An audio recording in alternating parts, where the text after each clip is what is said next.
자, 지금부터 산업위생관리기사, 산업기사 1강 강의를 시작하겠습니다. 일단 강의 시작하기 전에, OT 때 여러분 들으셨는지 모르겠지만, 자, 강의 방법은요, 자, 서술적인 내용 같은 경우 보게 되면 파트마다 여러분이 꼭 알아야 되는 거, 예를 들어서 먼저 말씀을 드렸지만, 뭐뭐좀 바르지 않은 것, 어떤 파트는, 그 다음에 어떤 파트 같은 경우는 또 가로놓기, 또 어떤 파트 같은 경우는 뭐 종류가 아닌 것, 그 파트마다의 특성을 말씀을 드릴 거예요. 자, 그래서 필기시험 같은 경우는 먼저 이야기했지만은 외우는 게 아니에요, 여러분. 예, 많이 정독을 하면 찾을 수 있으시는 거고요. 그 다음에 계산 문제를 좀 어려워하시잖아요. 물론 그렇지 않은 분도 계시는데요. 그런 분들을 위해서 계산 문제는 좀 더 가능한 많이 여러분이랑 풀이를 같이 하는 그런 방법을 취하겠습니다. 자, 일단 그 교재 1-3 쪽을 보시게 되면은요. 자, 일단 제일 먼저 나오는 거가 산업위생 정의입니다. 자, 산업위생의 정의 이렇게 돼 있어요.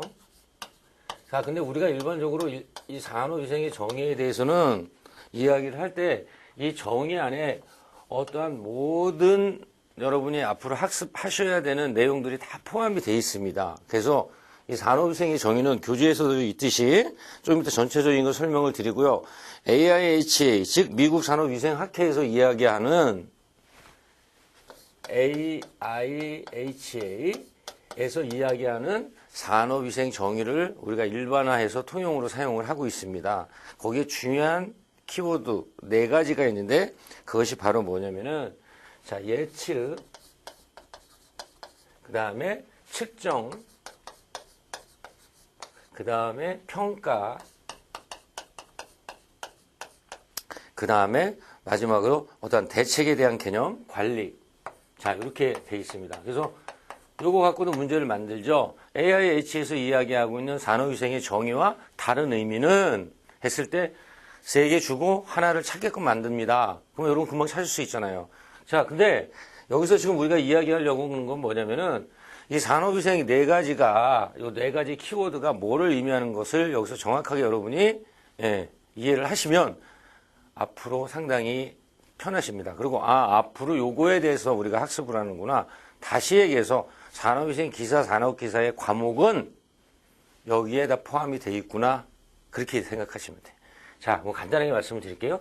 예측이라는 개념은 뭐냐면 과거가 아니고 미래입니다. 그렇죠? 그래서 어떠한 사업장에서 어떠한 유해 물질이 우리가 이제 앞으로는 인체에 미치는 영향이 좀 안 좋은 거를 악 영향이라고 이야기할 거고, 유해 물질이 그래서 인체에 안 좋은 물질이에요. 유해 물질, 그다음에 또는 뭐 위해 물질, 그다음 환경 쪽에서는 이건 뭐라 그래요? 뭐 오염 물질 이렇게도 얘기하는데, 오염 물질에 대한 개념은 우리가 주위 환경에 영향을 미치는 물질이고, 그다음에 위해 또는 위해라는 얘기는 우리 인간에게 미치는 나쁜 악 영향을 미치는 물질, 이렇게 여러분이 이해를 하시면 돼요. 자, 그랬을 때 예측이라는 개념은 뭐냐?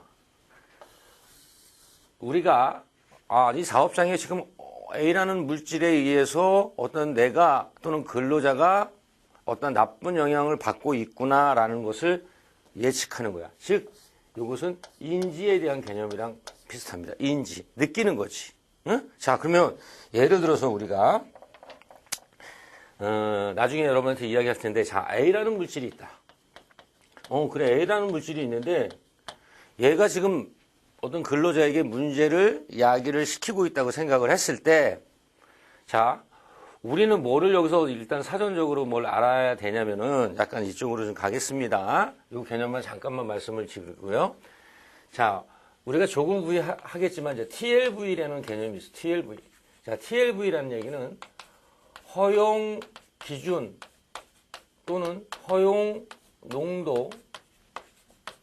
그 다음에 우리나라 고용노동부에서는 뭐라고 했냐면 노출 기준. 물론 노출 농도에 대한 개념도 똑같아요. 자, 근데 이것은 뭐냐면은 허용 기준이라는 얘기는 어떠한 유해 물질이든 간에 A라는 물질이 있다라고 했을 때는 이 물질의 어떤 위해성을 나타내는 거야. 위해성의 정도를 나타내는 거라고. 정도. 자, 그러니까 허용할 수 있는, 즉, 어떠한 인체가 어떤 유해물질에 대해서 허용할 수 있는 최대의 농도값을 의미한다는 얘기예요. 그래서 A라는 물질의 위해성 농도, 그래서 A라는 물질이 예를 들어서 TLV가 100ppm이다. 이 얘기는 뭐야? 100ppm이다. 이 얘기는 100ppm까지는 인정을 하겠다는 얘기야. 어떤 평균적으로 봤을 때 건강상의 악영향을 일으키지 않을 정도의 농도라고 생각을 하시면 돼요, 여러분이. 자, 그래서 100ppm. 그럼 100ppm까지는 인정을 하겠다는 얘기죠. 그래서 모든 유해물질이라는 얘기는 우리가 여러 가지 물질이 많지만 일반적으로 화학 물질이 많아. 그쵸? 화학 물질이 많죠? 그 화학 어떤 A 물질의 TLV 값이 100ppm이라는 이야기는 여기까지 인정을 하겠다는 얘기야. 그러니까 A라는 물질이든 B라는 물질이든 C라는 물질이든 다 고유한 값을 갖고 있는 거라고. 네? 그렇잖아요. 여러분, 혈액형 바뀌세요? 여러분이 갖고 있는 혈액형 안 바뀌시죠? 그렇죠? 여러분이 태어난 태생지 안 바뀌잖아. 영원히 갖고 가는 거란 말이야.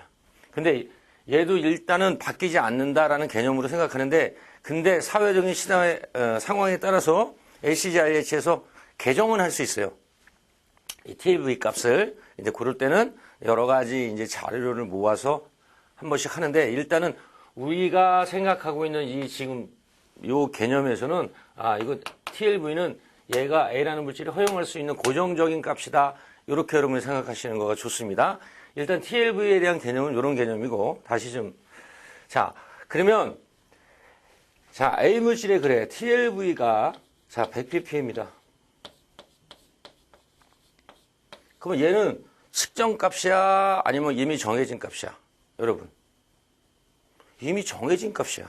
응? 이미 정해진 값이에요. 자, 그래서, 어태까지 우리가 쭉 작업을 해왔단 말이에요. 자, 그럼 지금서부터 해갖고 지난 30일 또는 40일 또는 2달, 3달 동안 쭉 해왔는데 다 TLV 값보다 실제로 측정한 값이 다 밑으로 내려왔어. 밑으로 값이 나왔단 말이야. 그러니까 이상이 없는 거야.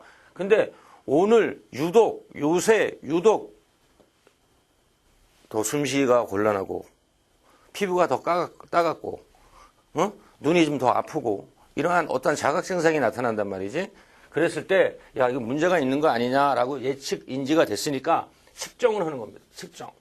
여기서 측정이라는 얘기는 실제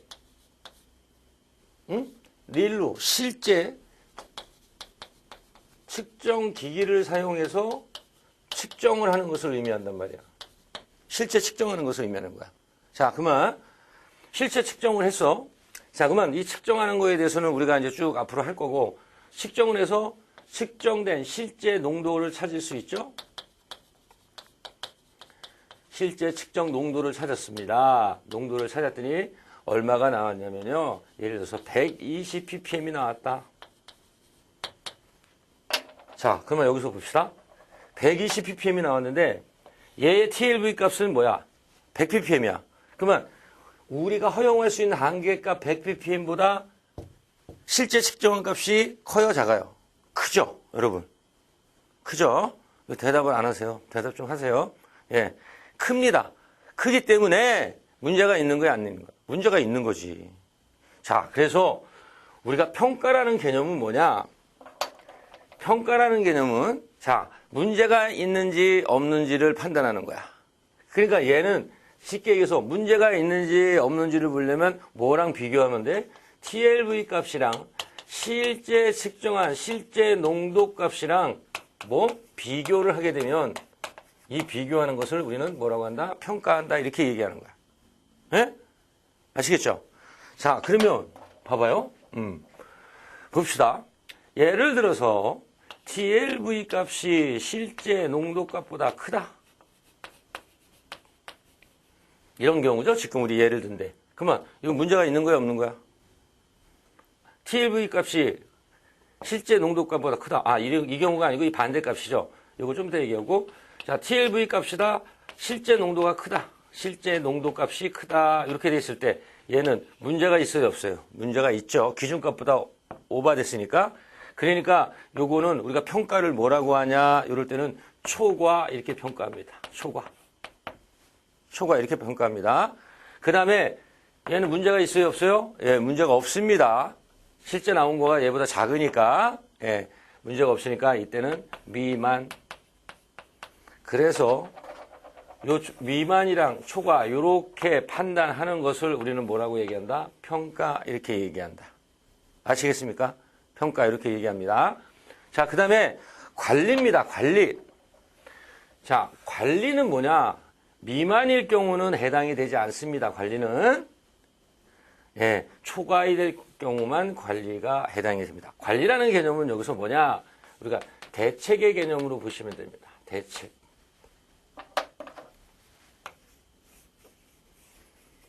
좀 나눈 거예요. 자, 대책이라는 개념인데, 자, 대책이라는 얘기야. 초과됐으니까 어떻게 문제가 생기니까 문제가 생기지 않게끔, 예, 쉽게 얘기해서 제어를 한다는 얘기지, 제어. 자, 근데 이 제어하는 방법은요, 크게 두 가지가 있어요.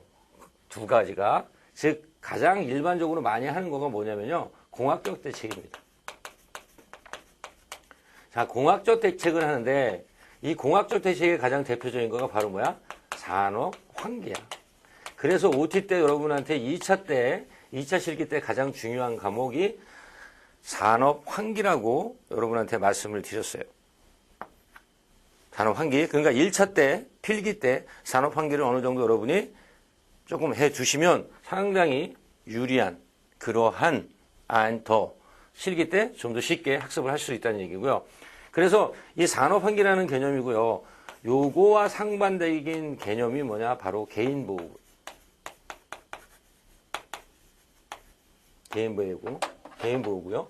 그래서 우리가 일반적으로 이 공학적 산업 환기 요 개념을 우리는 1차적 대책. 자, 그러면 얘 상반적인 개념이니까 뭐가 돼? 그리고 2차적 대책이 되겠지. 그렇죠? 그러면 얘는 능동적인 대책, 능동적 대책 이렇게 얘기하면 얘는 당연히 수동적 대책 이렇게 얘기가 되겠죠? 여러 가지 쓸 수 있죠. 예? 직접적 대책. 그러면 얘는 얘 하니까 얘가 진짜 기분 나쁘겠네요. 예. 다 이해하겠죠? 그래서 얘는 간접적 대책. 이렇게 됩니다. 자, 그래서 지금 여러분한테 전체적인 거 다 이야기했습니다. 지금 하나하나를 이제 앞으로 여기에 지금 제가 여러분한테 말씀드린 이 내용을 하나하나 이제 디테일하게 좀 더 세심하게 여러분이랑 학습을 할 거예요. 그래서 산업위생에 대한 정의는 요 4가지 키워드로 정리할 수가 있고 요거의 의미는 지금 여러분한테 설명을 드렸습니다. 자, 1-3쪽 보겠습니다. 1-3쪽 보시게 되면요. 자, 교재 보세요. 1-3쪽. 자, 일단은 AIH의 미국 산업위생학회에 대한 개념부터 먼저 가겠습니다. 자, 여기서는 여러분, 자, 정의 보게 되면은 근로자나 일반 대중에게, 자, 여기서 중요한 것은 뭐냐? 산업위생의 대상은 근로자만이 아니다. 근로자가 주가 되고 일반 대중도 포함된다. 근데 여기 일반 대중에 대한 의미는 뭐냐? 그 유해물질을 사용하고 있는 그 지역 주민을 의미합니다. 더 우리가 얘기하면. 그래서 여러분 그 일반 대중 그 옆에다가 가로치고 지역 주민 이렇게 하나만 좀 표시해 주시고요. 그 다음에 예측, 측정, 평가, 관리하는 과학과 기술이다. 그래서 여기서 문제를 어떻게 내냐. 다음 점 AIH의 산업위생 정의로 맞는 것은 이렇게 나옵니다. 또는 아까도 얘기했지만 AIH에서 이야기하는 산업위생의 의미가 아닌 것은 4개 중에 하나를 바꾸면 답이 됩니다. 찾을 수 있죠. 그 다음에 3개는 써놓고 하나를 가로합니다. 가로에 맞는 것은 그럼 찾으면 되잖아. 그렇죠? 이렇게 학습하시고요. 과학과 기술이다라는 개념은 뭐냐. 산업위생은 이제는 과거에는 무슨 뭐 경험상 아주 그 보건적인 그런 의미만 얘기를 했는데 지금은 아니야. 과학과 기술, 공학적인 개념이라는 얘기야. 과학과 기술, 즉 공학적인 개념을 갖고 공학적 대책을 해야 된다는 얘기야. 아시겠죠? 그래서 과학과 기술도 가로를 쳐놓고요. 이런 식으로만 하면 되고 그 밑에 보면 예측, 인지, 평가, 관리는 뭐 예측, 인지까지 우리가 일반적으로 인지도 집어넣어서는 4가지로 이렇게 예측, 인지, 평가, 관리 이렇게도 우리가 이야기를 한다는 얘기고요. 자, 그러면 그 밑에 평가에 포함되는 사항이 있어. 응? 위에 있는 이 평가, 우리 아까 얘기했던 이 평가 있죠? 이 평가에 포함되는 사항이 세 가지가 있습니다. 세 가지. 예, 아닌 거가 나옵니다. 요거 세 개 그대로 줄 겁니다. 아닌 거 찾으시면 돼요. 여러분 읽으시면 되겠고요. 그 다음에 일반적 정의가 있습니다. 자, 일반적 정의 같은 경우 보게 되면 산업위생은 근로자의 건강, 쾌적한 환경을 위해서 공학적으로 연구하는 학문이다. 그래요. 이건 다 이해하는 거고요. 그 밑에 봐봐. 줄 좀 치겠습니다. 산업위생의 가장 기본적인 과제는 이렇게 돼 있어. 줄 치고. 이건 맞는 거가 나와요.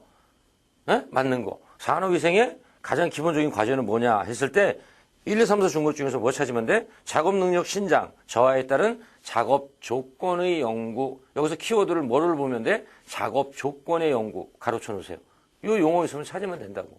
몇 번 읽어보시면 되겠고요. 그 다음에 산업보건입니다. 이번에는 산업보건. 근데 우리가 일반적으로 산업보건에 대한 정의는 ILO, 국제노동기구죠. 그 다음에 WHO, 세계보건기구에서 이야기하고 있는 산업보건에 대한 정의를 우리가 보통 통례로 얘기를 합니다. 자, 그랬을 때 거기 보게 되면요. 정의가 세 가지가 있습니다. 근로자들의 육체적, 정신적, 사회적 건강을 고도로 유지, 증진. 그 다음에 뭐 작업 조건으로 인한 질병 예방. 그 다음에 건강에 위한 취업 방지. 근로자들을 상의적, 심리적으로 적합한 작업 환경 직무의 배치. 이것도 어떻게 나와요? 아닌 거가 나와요, 여러분. 아닌 거. 요거 세 개 여러분 읽어보시면 되는 거고요. 그 다음에 여기서 또 산업보건의 기본적인 목표는 뭐냐 이렇게 나와. 맞는 거가 나오지. 이거는 뭐야? 답은 질병 예방입니다. 질병 예방 맞는 거예요. 이런 식으로 해서 여러분 정리해 놓으면 다 찾을 수 있잖아요. 그렇죠? 그 다음에 이제 D 페이지 1-4 쪽으로 가시게 되면은 자, 산업보건의 일반적 목적. 여기서 벌써 여러분 눈치채신 분은 딱 채실 거예요. 딱 세 가지가 나왔지. 아닌 거가 나온다고. 그래서 그것도 아닌 거 찾을 수 있게끔. 그 다음에 산업의학이라는 거가 있는데요. 산업의학은 어떻게 나오냐면 거기 정의 나오지, 정의. 이 정의를 쭉 주고 사람 찾는 거가 나와. 사람을 물어본다고? 그러면 산업 사회에 있어서 모든 근로자가 건강에 저해됨이 없이 이렇게 해갖고 산업 환경에 있어서 의학의 실천 활동이다. 산업의학은 산업 환경에서 의학의 실천 활동이다. 라고 한 학자는 이렇게 했어요. 루핑함 이렇게 찾으시면 돼. 거꾸로 찾으시면 돼. 그럼 이거 스프링도 외워야 됩니까? 루핑함? 왜 스프링을 외워요? 이렇게 보면 알잖아요. 어떻게 생긴 것만 딱 보고 찾으면 되지. 그렇죠, 여러분? 예. 그 다음에 산업위생 관리가 나와, 여러분. 거기 관리. 자, 관리의 목적이 이렇게 있습니다. 관리의 목적 보게 되면은요. 자, 쭉 읽어보시면 여러분 다 알 수 있는 건데, 여기선 산업위생의 관리적인 측면에서 봤을 때는요, 답은 무조건 뭐야? 치료야, 치료. 산업위생은, 여러분 전문가예요. 산업위생 전문가가 치료합니까? 치료는 누가 해? 의사가 해. 그쵸? 산업위생의 관리적인 측면에서 이야기할 때 답은 무조건 치료야. 여기 1번부터 5번 내용 보세요. 자, 1번은 뭐야? 작업 조건 개선, 근원적 예방, 2번은 질병 예방, 그 다음에 3번은 작업 능률 향상, 4번은 건강 유지 증진, 그 다음에 4번은 산업 재해 예방, 그 다음에 유소견제의 작업 전환. 다 어떤 관리적인 측면인데 답을 하나를 치료 딱 준다고. 치료는 의사가 합니다. 답입니다. 그 다음 산업위생의 범위 보겠습니다. 산업위생의 영역 이렇게 나와. 여기서 문제가 산업위생의 영역에 대한 설명 중 다르지 않은 것 이렇게 나와. 그러면 1번, 2번, 3번, 4번 딱 보게 되면은 이거는 2번에 보면 작업장 내부의 작업 환경 관리를 위주로 한다 그래서 이 내부를 외부로 바꿔. 그러면 답이야. 우리가 작업은 작업장 외부에서 해? 내부에서 하지? 그렇죠? 여기 답이 될 수 있고 그 다음에 또 다른 걸 답을 바꾸면 네 번째 산업사회 질병을 퇴치하고 예방한다 이렇게 되는데 퇴치하고 치료한다 이렇게 나와. 치료는 아니야. 치료는 의사가야. 그러면 야 산업위생 같은 경우 치료가 나오면 무조건 답이구나. 오케이. 단 산업의학은 안 그래. 예? 뒤에 나올 때 그때 말씀드릴게요. 그 다음에 또 여기서 산업위생의 영역에 있어서 가장 기초적인 개념은 뭐다? 노동생리학이다. 이건 맞는 거가 나와. 노동생리학 알아두시기 바랍니다. 자, 그 다음에 1-5쪽 가겠습니다. 산업위생 영역 중 기본 과제 이렇게 되어 있어요. 자, 여기도 한번 보세요. 산업위생 영역이다. 거기에 기본 과제 네, 3가지가 있습니다. 이것도 여러분 한번 읽어보시면 다 알 수 있는 얘기고요. 아닌 거가 나오는데 요거 3개 외의 걸 줄 겁니다. 찾으시면 되고요. 자, 그 다음에 그 밑에 보게 되면 산업보건학 분야 및 학문 이렇게 되어 있습니다. 일단 산업위생학이 있고요. 산업의학, 인간공학, 그 다음에 산업간호학 이렇게 되어 있습니다. 자, 그럼 여기 잘 보세요. 산업위생학이라는 얘기는 우리가 쾌적한 작업 환경을 위해서 공학적으로 연구하는 그러한 학문이고요. 산업의학은 의학 나왔어요. 근로자에게 생기는 사고나 질병을 예방하고 치료하는 목적도 있습니다. 의학은. 예. 그 다음에 인간공학이라는 얘기는 인간과 직업 또는 기계와의 어떤 조화로운 그런 관계를 과학적으로 연구하는 거고, 간호학이라는 얘기는 간호학도 치료가 들어가야 안 들어가요? 간호사가 치료합니까, 여러분? 안 하죠? 예. 그러니까 치료 이렇게 나오면 답이야. 간호학은 뭐야? 질병 예방, 그 다음에 건강 증진을 위한 교육적인 측면을 보는 거야. 그 다음에 산업위생 관리 업무 보게 되면은 거기 3가지가 있습니다. 이것도 아닌 거 찾을 수 있으시면 돼요. 자, 그 다음에 뭐가 나오냐면은요. 산업위생 관리 업무 그 밑에 보면은 외국의 산업위생 역사 이렇게 나옵니다. 조금만 지울게요.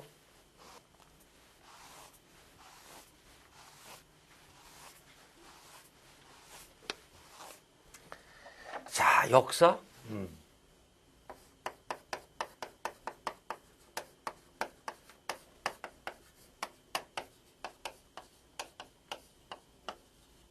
자, 역사. 여러분 역사 많이 공부하셨죠? 요새는 뭐 역사라고 하지 않죠. 한국사 뭐 이렇게 얘기하는 것 같아요. 근데 저희 다닐 때는 국사라 그랬습니다. 저희 학교 다닐 때는 국사라 그랬는데 그만 어쨌든 간에 국사든 역사든 한국사든 과거예요, 미래예요? 과거죠. 과거의 발자취를 보겠다는 얘기인데, 아니 이거 이공계 공학적인 개념의 이러한 자격증 라이센스에 역사가 들어갑니까? 예, 역사가 나옵니다. 산업위생에서는. 자, 근데 여기서 여러분 포커스를 맞춰야 되는 건 뭐냐? 2가지 개념이 있습니다. 자, 외국 역사가 있고요. 그 다음에 우리나라. 한국이죠? 대한민국 역사 이렇게 2가지. 근데 시험 문제 나오는 건 뭐냐? 외국 역사 같은 경우는요. 주로 뭐? 이름 쭉 나오고 누가? 이렇게 이름을 찾는 거고, 우리나라는 연도 뭐뭐 있으면 몇 년도에 이런 식으로 연도를 물어보는 거가 더 많습니다. 또 연도의 순서를 물어보는 거. 근데 비율을 보게 되면 9대1 정도? 10번 나왔을 때 10번을 출제가 됐을 때 9번은 외국 역사고 1번은 우리나라 역사. 이 정도 비율입니다. 자, 주가 이름이고요. 그 중에 또 가장 중요한 몇 분이 계세요. 그분의 세부, 중요 인물에 대한 세부 업적도 구체적으로 물어보는 경우도 가끔 있습니다. 이런 식으로. 자, 그러면 한번 보겠습니다. 자, 제일 첫 번째. 자, 히포크라테스 이렇게 나와요. 가장 최초. 그러니까 이 사람 같은 경우는 뭐냐? 직업과 질병의 상관관계 예를 제시했고, 가장 중요한 것은 뭐냐? 광산 있죠? 최초로 광산에서 납중독을 보고한 사람이에요. 광산에서 납중독을 보고한 사람은 했을 때 히포크라테스 이렇게 거꾸로 찾으면 된다고, 여러분. 그리고 또 그 역사상 최초로 기록된 직업병을 이 사람이 납중독이지. 광산에서 납이니까. 역사상 최초로 기록한 직업병과 관계가 깊은 것은 했을 때 답은 뭐야? 히포크라테스. 또 납중독과 가장 관계가 깊은 사람은 누구? 히포크라테스. 이런 식으로. 됐죠? 그 다음 2번째 보게 되면은요. 플라이니 디 엘더라고 있어. 플라이니 디 엘더. 이건 지금 연도수대로 순서대로 지금 작성을 해서 교재에 수록을 한 겁니다. 그래서 플라이니 디 엘더라는 얘기는 뭐냐? 이 사람은 아연, 황의 유해성을 주장했고, 여기서 중요한 것은 여러분 마스크 있지? 우리 지금 미세먼지 오면 여러분 마스크 하시죠? 그거의 가장 시조야. 옛날에는 동물의 방광이 있어요. 동물의 방광막을 마스크로 사용한, 최초로 마스크로 사용한 사람이 바로 이 사람입니다. 예? 예, 거꾸로 찾을 수 있게끔. 근데 쉽게 얘기해서 여러분 이 플라이디 디 엘더라는 맥주 아세요? 지금 국내에 들어와 있는 거? 못 보셨어요? 수입 맥주? 예. 그 있어요. 그러니까 이거는 이 사람 같은 경우는 우리가 이제 주 맥주의 재료가 뭐야? 홉이죠, 홉. 그러니까 우리나라 맥주는 뭐 맛이 없다 그랬고 요새 좀 많이 달라졌지만 가장 큰 차이점이 홉의 함량의 차이였거든요. 홉 맥주 원료. 그래서 이 홉에 관해서 제일 최초로 식물학적 견지에서 홉을 이야기한 사람이 바로 이 사람이에요. 플라이디 디 엘더. 그래서 이 사람의 이름을 따서 맥주가 나왔어요. 그래서 지금 요새 우리나라에 수입이 되더라고요. 합격하시고 한잔 하시기 바랍니다. 네. 그 다음에 세 번째. 다음 페이지 보게 되면은, 자, 갤런이 나옵니다. 갤런. 여기서는 이 사람 같은 경우는 뭐를 여러분이 보셔야 되냐면, 해부학, 병리학이라는 개념이랑, 그 다음에 산 미스트, 산 증기, 유해성을 제시했어요. 제시만 하고 해결은 못하고 돌아가셨어요. 네, 그 정도만. 그 다음에, 엘던버그. 자, 엘던버그 같은 경우는 무조건 이 사람은 뭐냐? 직업병과 위생에 대한 우리 여러분 교육할 때 뭐가 있어? 팜프렛 있지? 교육용 팜프렛을 최초로 만든 사람이 이 사람이에요. 아, 그럼 교육용 팜프렛 하면 엘덴버그 이렇게 찾으면 돼요. 그거만 알아두시면 돼요. 키워드. 그 다음 필리우스, 파라셀수스 이렇게 나오는데 어렵죠? 읽기가. 필리푸스 이렇게 읽어야 되겠네. 필리푸스, 파라셀수스 이렇게. 예. 자, 이거는 여기서 중요한 개념이 뭐냐? 1번을 읽어보시고 2번에 자 보세요. 모든 화학물은 동물이며, 자, 모든 화학물질은 동물이다. 독성을 유발하는 물질이다. 동물이며 동물이 아닌 화학물은 없다. 근데 따라서 적절한 양을 기준으로 동물 또는 치료약으로 구별된다고 주장한 독성학의 아버지야. 이 사람이 독성학의 아버지. 이 얘기는 뭐야? 자, 어떤 약이 있어. 약을 적당히 쓰면 우리한테 뭐가 돼? 치료가 되지. 근데 약을 과용하게 되면 어떻게 돼? 그것이 독이 된다는 얘기라고. 똑같아. 약은 뭐야? 다 화학 성분이죠? 그렇죠? 예, 그런 개념 알아두시고요. 그래서 모든 물질은 또 독성을 가지고 있으며 중독을 유발하는 것은 용량에 의존한다고 주장했다. 용량이라는 얘기는 양이 많이 어디 인체에 계속 투입이 되게 되면 어떻게 나중에 중독이 돼버리죠? 그렇죠? 그러면 그 중독된 거가 뭘로 나타내는 거야? 독성으로 나타낸다고. 그래서 양적인 개념의 독성을 이야기한 독성학의 아버지 이렇게 생각하시면 금방 찾을 수 있죠. 자, 그 다음에 아그리콜라가 나옵니다. 자, 근데 이분은 책을 썼어. 아그리콜라는 책을 썼다? 무슨 책을 썼냐? 광물에 대하여 이렇게 이 책을 썼어. 자, 아그리콜라가 쓴 저서는 이렇게 나온단 말이야, 여러분. 그러면 광물에 대하여. 근데 한국말로 주면 좋은데 그 옆에 원어로가 있어. 원어. 디레 메탈리스 이렇게 원어로 줘도 찾을 수 있게끔 알아두시고요. 그러면 어떤 내용이 있냐? 이 광물에 대해서는 광부들의 사고와 질병, 예방 방법, 그 다음에 뭐 비소 독성 등을 포함한 광산업에 대한 상세한 내용까지 설명이 되어 있다. 참고적으로 한번 보시고요. 그 다음에 광산에서 환기와 마스크 착용을 권장한 것도 있고, 그 다음에 먼지에 대한 규폐증을 기록했다. 규폐증은 뒤에 진폐증의 일종인데 뒤에서 한번 말씀을 드리겠습니다. 그 다음에 버너디노 나마치니 가장 중요합니다. 중요하니까 이름 한번 쓸까요?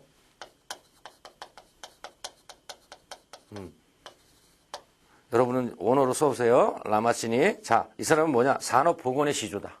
중요합니다. 이 사람은 디테일하게 나옵니다. 거꾸로 이름도 물어보지만 이 사람의 업적에 대해서 설명 중 바르지 않은 것 이렇게 나온다고요. 이 사람은 그래서 산업보건의 시조, 산업의학의 아버지.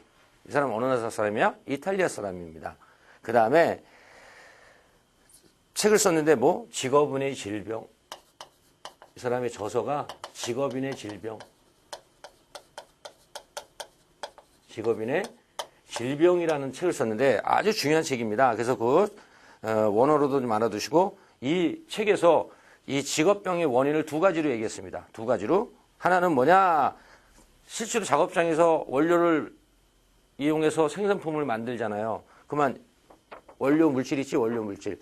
이 원료 물질이 거의 다 화학 성분이기 때문에 우리가 직업병적인 측면으로 봤을 때는 원료를 사용했다 그렇게 되면은 유해 물질이다 이렇게 보시는 게 좋아요. 그래서 하나는 유해 물질이고 하나는 뭐냐면 근로자들이 작업하고 있는 불완전한 작업이나 과격한 동작. 지금 근로자들의 불완전한 작업이나 과격한 동작 이거는 지금 와서는 요새 와서는 이걸 갖고 뭐라고 얘기해요? 우리는 인간공학이라고 얘기합니다. 근데 지금 이분은 1633년에 태어나서 1700 초까지 활동하신 분인데 1600년대에 벌써 인간공학이라는 용어는 사용하지 않았지만 그거의 의미는 있댔어요. 그래서 이 두 가지 직업병의 원인 두 가지 맞는 것 꼭 알아두시고요. 그 다음에 20세기 이전의 인간공학 분야에서 분야에 관하여 원인과 대책을 언급했다. 그러면 여기 답 중요한 거 있어? 자, 1600, 1700년대는 20세기 이전이죠. 근데 여기서 다음 중 남아진에 대한 업적 설명 중 바르지 않은 것은 했을 때 이 20세기 이전을 이후 이렇게 바꿔버려. 그러면 헷갈리겠죠. 네, 이전. 요거를 지금 체크해 놓으세요. 이후로 바꿉니다. 그럼 답이에요. 그 다음에 조지 베이커. 자, 조지 베이커. 자, 이 사람 같은 경우는 사이다 공장에서 납에 의한 복통을 발표한 사람이야. 조지 베이커. 그러면 벌써 조지 베이커면 베이커리. 빵이죠? 빵 많이 먹으면 뭐 먹어야 돼? 사이다 마셔야죠? 아, 베이커 사이다. 이렇게 기억 좀 해주시고요. 그 다음, 1-7쪽.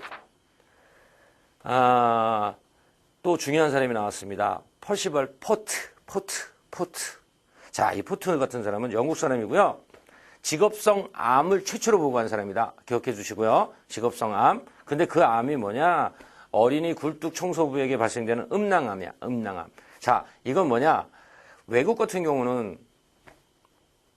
여러분 많이 보셨으면 여러분도 지금도 안 믿는 분도 아직도 계실지 모르겠지만 산타크로스 할아버지가 어디로 와요? 굴뚝으로 오죠? 근데 우리나라 굴뚝 있어요? 별로 없죠. 근데 외국 같은 경우는 벽난로가 다 있잖아요. 그래서 굴뚝이 있는데 벽난로에서 바깥으로 다시 역화하면 안 되니까 그거 통풍력을 증대시키기 위해서 어떻게 주기적으로 그 벽난로의 굴뚝 연도를 안에 이렇게 청소를 해줘요. 그래서 영화 같은 경우 보게 되면은 수세미 같은 경우 갖고 큰 무거운 그 철 구슬을 달아갖고 이렇게 쑤신다고요. 그 굴뚝 청소하는 거거든요. 근데 그렇게 하면 완벽하게 되지 않잖아요. 밖에서 이렇게 하니까. 그래서 영국에서 그 굴뚝에 들어갈 수 있는 아주 왜소한, 그리고 좀 불우한 그러한 어린 아이들을 집어넣었어요. 굴뚝 안으로 가서 긁으라고. 그리고 먹을 거 주고 뭐 이런 식으로. 그러다 보니까 사회적으로 어느 시점서부터 시름시름 어린 친구들이 굴뚝만 들어갔다 나오면은 원인도 모르게 조용해져요. 여기서 조용해진다는 얘기는 영원히 조용해지는 거예요. 그러니까 어떻게 사회적인 문제가 되어버리니까 왜 그러냐 그래서 원인을 조사했더니 그 안에 뭐가 있어요? 검댕이 있죠? 검댕이라는 거. 그 검댕을 분석을 해보니까 거기에 상당히 음낭암, 소아의 음낭암, 작은 친구들, 그 친구들한테 음낭암을 유발할 수 있는 물질이 포함이 되어 있었어요. 그래서 영국에서는 앞으로 이렇게 굴뚝 청소할 때는 이런 규정을 해야 된다. 그래갖고 굴뚝 청소보법이 이때 생긴 겁니다. 자, 그래서 음낭암 알아두시고, 그러니까 그 원인 물질을 딱 보니까 뭐다? PAH, 다환 방향족 탄화수소. 이거 상당히 강력한 발암 물질의 하나죠. 그래? 음낭암, 검댕, 분석해봤더니 PAH, 다환 방향족 탄화수소. 기억하시고, 누가 얘기했어? 포트가. 그래서 그 밑에 보면 굴뚝 청소보법이 제정이 된 거고요. 그 다음에 10번에 보게 되면 또 뭐냐? 이것도 중요합니다. 해밀턴. 자, 해밀턴은 왜 중요하냐면 미국 사람입니다. 미국 사람이 없다가 이때부터 이제 등장이 됐어요. 미국의 여의사분이시고요. 그래서 미국 최초의 산업위생 학자고 산업의학자로 인정을 받았고, 그래서 두 번째 줄 좀 칠게요. 현대적 의미의 최초 산업위생 전문가를 우리는 이 사람을 얘기합니다. 최초 산업의학자라고 얘기하고요. 어디? 미국 사람입니다. 그래서 20세기 초 미국의 산업보건 분야에 크게 공헌한 사람이에요. 그 다음에 뭐 유해물질 노출과 질병 관계 규명하고, 그 다음에 1910년에 납공장에 대한 조사 시작해서 40년간 각종 직업병을 발견해서 산업환경 개선에 큰 힘을 기울였고 산업재해보상법을 제정하는 데 또 크게 기여했다. 그래서 아닌 거 찾을 수 있게끔 정리하셔야 되는데 미국이라는 거 알아두시고 최초 산업의학자 20세기 초 미국 예. 그다음에 40년간 각종 직업병 발견했다는 거 산업재해보상법을 제정하는 데 기여했다는 거 키워드로 좀 알아두시고요. 자, 그다음에 11번 보면 비스마르크. 자, 비스마르크 우리가 어감이 벌써 영어는 아니야. 그렇지? 비스마르크 독일이죠. 독일분이에요. 독일분이고요. 이분은 질병보험법이랑 공장재해보험법 요것만 좀 알아두시면 되겠고요. 그 다음에 그 밑에 뭐냐 퍼텐코퍼가 있습니다. 퍼텐코퍼. 자, 퍼텐코퍼. 근데 이 사람은 산업위생학 지조고 실험위생학, 산업위생학, 실험위생학 요거 개념만 있으면 찾을 수 있고요. 그 다음에 루돌프 뮤르호라고 있습니다. 이 사람은 근대 병리학만 여러분이 정리를 좀 해주시면 되겠고요. 그래서 독일의 병리학자예요. 이 사람이. 이 사람도 독일 사람입니다. 그 다음에 14번을 보게 되면 뭐가 있냐면은 공장법이 있고요. 그 다음 페이지 먼저 잠깐 갈게요. 1-8쪽. 거기도 공장법이 있어요. 근데 그 구분을 하실 수 있어야 돼요, 여러분. 어떻게 구분하냐? 하나는 1833년의 공장법이고요. 하나는 1864년. 그러니까 한 몇 년 차이가 나나요? 한 30년 정도 차이가 납니다. 일단 1933년에 이건 뭐냐? 줄 좀 칠게요. 산업보건에 관한 최초의 법률입니다. 1833년이 공장법이. 그 다음에 주요 내용은 거기에 3가지가 있습니다. 그러면 감독관을 임명해서 공장을 감독해야 되고 직업을 가질 수 있는 연령을 13세로 이렇게 규정을 했어요. 그때. 그 다음에 18세 또 미만은 야간 작업은 금지시키는 그런 내용이 주요 내용이다. 아닌 거 찾을 수 있게끔. 그 다음에 뒤에 보게 되면요. 또 4번째 주간 작업 시간은 48시간으로 제한했습니다. 이때 우리나라는 지금 주 작업 시간이 몇 시간이요? 40시간이죠. 이 당시에는 48시간이었다는 얘기예요. 그 다음에 근로자의 또 교육을 의무화하는 이 5가지가 있습니다. 그러면 뭐 답은 분명히 48시간이나 아니면 여기 13세, 18세 요 2개, 3개 중에서 하나를 바꾸겠네요. 체크해 주시고요. 그 다음에 공장법 보겠습니다. 자, 공장법을 보게 되면은 1864년 산업위생에 관한 최초의 법률입니다. 줄쳐놓으시고요. 산업위생에 관한 최초의 법률이에요. 1864년은. 그래서 오늘날 전체 환기랑 어떤 희석 환기의 기초가 된 그런 개념이 1864년의 공장법입니다.